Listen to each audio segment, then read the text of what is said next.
వీక్షకులందరికీ నమస్కారం. జూన్ నెలలో వృశ్చిక రాశి వారికి ఏ విధమైనటువంటి ఫలితాలు కలగబోతున్నాయి అనేటువంటి విషయాన్ని ఈ వీడియో ద్వారా క్లుప్తంగా తెలుసుకునేటువంటి ప్రయత్నం చేద్దాం.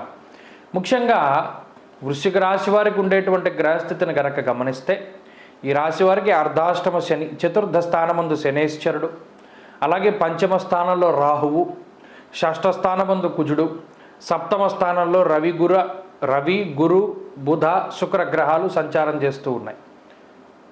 ఇందులో జూన్ 15వ తారీఖు దాటిన తర్వాత అష్టమ రవి, అష్టమ బుధుడు, అష్టమ శుక్రుని యొక్క స్థితి. అయితే ఇందులో ఏవి అనుకూలం ఏవి ప్రతికూలం అనేటువంటి విషయాన్ని కనుక మనం చూసుకుంటే ఇక్కడ చాలా గొప్ప విషయాలు రెండు. అర్ధాష్టమ శని దోషమున్నా, పంచమ రాహు దోషమున్నా, 6వ స్థానమందు కుజుడు, సప్తమ స్థానమందు గురుడు, ఈ రెండు గ్రహాలు ఈ నెల మిమ్మల్ని కాపాడేటువంటి గ్రహాలు. కుజుడు షష్ఠ స్థానంలోకి రావడం అంటే అది మామూలు విషయం కాదు. ఎందుకంటే కుజుడు మీకు యోగించి చాలా కాలం పట్టింది. 6 నెలల పైన 7 నెలల పైన అయిపోయింది కుజగ్రహం అనుకూలించి వృశ్చిక రాశి వారికి. ఇప్పుడు చాలా కాలం తర్వాత ఆ కుజుడు 6వ స్థానంలో అనుకూలమైనటువంటి స్థానంలో ఉన్నారు, ఆ స్థితిలో ఉన్నారు. అలాగే గురుబలం పెరిగిన తర్వాత ఆ ఫలితం వచ్చేటువంటి మాసం కాబట్టి అసలు ఆ రెండు గ్రహాలు చాలు ఈ నెలంతా మిమ్మల్ని ముందుకు తీసుకెళ్ళడానికి. అయితే శనేశ్వరుడు వల్ల వచ్చేటువంటి బాధలు ఉంటాయి. ఎందుకంటే వాతశూలం మనక్లేశం భయం స్వస్థానహానికృత్ అన్నారు. అనగా మానసికమైన భయానికి శనేశ్వరుడు కారకుడు. అలాగే శరీరం కొంత ఇబ్బంది పడుతూ ఉంటుంది. ఇంట్లో ఉండడానికి అంత సుముఖత చూపించరు. ఎప్పుడు కూడా బయటికి వెళ్ళిపోవడం, బయటికి తిరగడం, బయటికి వెళ్ళిపోవడం, లేదా స్నేహితులతో తిరగడం, ఇలా ఇంటికి దూరంగా ఉండడానికి శనేశ్వరుడు కారణం. దానికి తోడు పంచమంలో రాహువు కూడా కొంత మొండితనానికి కారకుడు. మరి ముఖ్యంగా ఏదో ఒక భయం, ఏమో మనకి ఏదైనా అవుతుందేమో, లేదా ఏదైనా ఈ కుక్క కరుస్తుందేమో, లేకపోతే ఈ పాము ఘాటేస్తుందేమో, ఇలా ఏదో పిచ్చ భయాలన్నమాట. అవి చెప్పుకోలేము. పీడకలలు వస్తే కూడా భయపడిపోతూ ఉంటారు. ఈ పాముల కల్లోకి రావడం, లేదా పీడకలలు రావడం, వచ్చిన కలే మళ్ళీ రావడం, ఇలా నిద్ర పట్టదు, నిద్రపోవడానికి కూడా భయపడుతూ ఉంటారు. వీటికి రాహువు కారణం.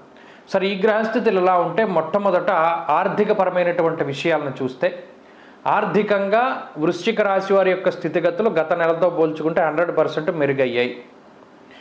ఆర్థికంగా అయితే ఏ విధమైనటువంటి ఇబ్బందులు లేవు. ఎందుకంటే షష్ఠ స్థానమందు కుజుడు,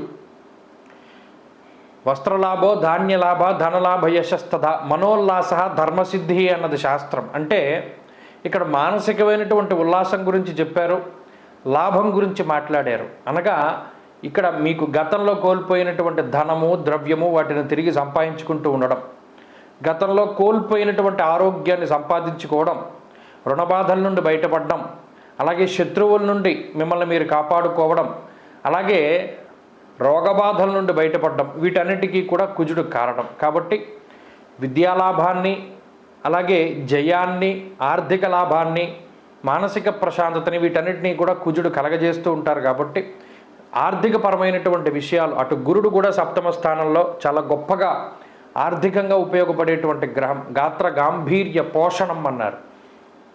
కాబట్టి చాలా మంచిది. ఆర్థికంగా గత మాసంతో పోల్చుకుంటే వృశ్చిక రాశి వారికి ఖర్చులు తగ్గుతాయి, ఆదాయం పెరుగుతూ ఉంటుంది. కాబట్టి ఆర్థిక లోటు అనేటువంటిది ఈ మాసంలో కనబడదు. అది ఒకటి. ఇక రెండు, ఆరోగ్యపరమైనటువంటి విషయాలు. ఇంతకు ముందుకు చెప్పుకున్నట్టు శని బాధ పెడుతూ ఉన్నా, రాహు ఇబ్బంది పెడుతూ ఉన్నా, 15వ తారీఖు దాటాక రవి అష్టమంలో ఉన్నా కూడా ఎన్ని గ్రహాలు ప్రతికూలంగా ఉన్నా వాటన్నిటికీ కుజుడు సమాధానం చెప్తారు.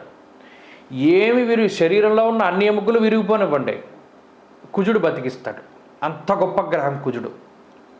అంటే అంత తీవ్రమైనటువంటి రికవరీ రేటుని ఆయన కలగజేస్తారు. ఎంత పెద్ద రోగం, అది చిన్నదా పెద్దదా ఏదైనా కానివ్వండి, కుజుడు ఉండగా మీరు ఎటువంటి ఇబ్బంది పడనవసరంలా.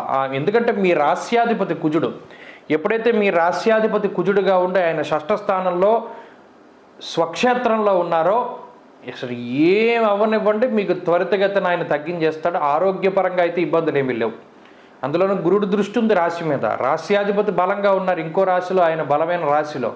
అసలు మీరు ఇబ్బంది పడాల్సిన పరిస్థితే లేదు. కాబట్టి ఆర్థికం, ఆరోగ్య పరిస్థితులు ఇవి రెండు కూడా చాలా అద్భుతంగా ఉన్నాయి గత మాసంతో పోల్చుకుంటే. ఇంకా కుటుంబపరమైనటువంటి విషయాలు, ఈ కుటుంబపరమైనటువంటి విషయాలు కొంత ఇబ్బంది పెడుతున్నాయి. మరీ ముఖ్యంగా మీ నిర్ణయ నిర్ణయాలు ఏవైతే ఉన్నాయో, అంటే వృశ్చిక రాశి వారు తీసుకునేటువంటి నిర్ణయాలు ఏవైతే ఉన్నాయో వాటి పరంగా కొంత కుటుంబ సభ్యులు కొంత బాధపడతారు, మొండి ధోరణిలో వెళ్తూ ఉంటారు. మరీ ముఖ్యంగా ఒక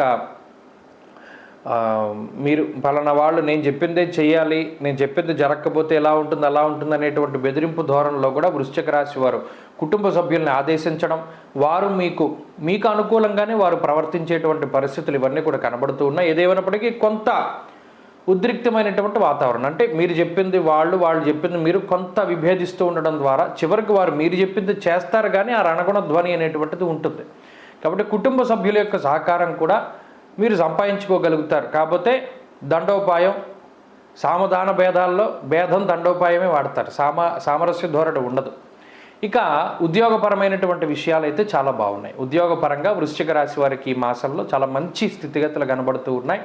ఉద్యోగంలో ఎదుగుదల, ప్రమోషన్లు ఇటువంటివన్నీ కూడా చక్కగా లభించడానికి అవకాశం ఉన్నది. అలాగే వ్యాపార పరంగా ఉండేటువంటి పరిస్థితులు కూడా చాలా బాగున్నాయి. వ్యాపారం లాభసాటిగా సాగుతూ ఉంటుంది. ఎన్ని రకాల వ్యాపారాలు ఉన్నా, భాగస్వామ్య వ్యాపారాలు కానీ లేకపోతే షార్ట్ టర్మ్ వ్యాపారాలు, ఇలా చిన్నవి పెద్దవి ఏవైనా సరే సక్సెస్ అయిపోతాయి. అలాగే విద్యార్థులకి కూడా కాలం చాలా అనుకూలంగా ఉన్నది. దూర విద్య, విదేశీ విద్య, పోటీ పరీక్షలలో, మౌఖిక పరీక్షలలో విజయాన్ని సాధించడానికి అవకాశం ఉంటుంది. చదువు చాలా బాగుంది. అలాగే స్త్రీలకు ప్రత్యేకించి ఈ గ్రహస్థితి చాలా అద్భుతంగా ఉంటుంది. ప్రత్యేకించి ఉద్యోగము, వ్యాపారము చేసేటువంటి స్త్రీలు లాభపడుతూ ఉంటారు.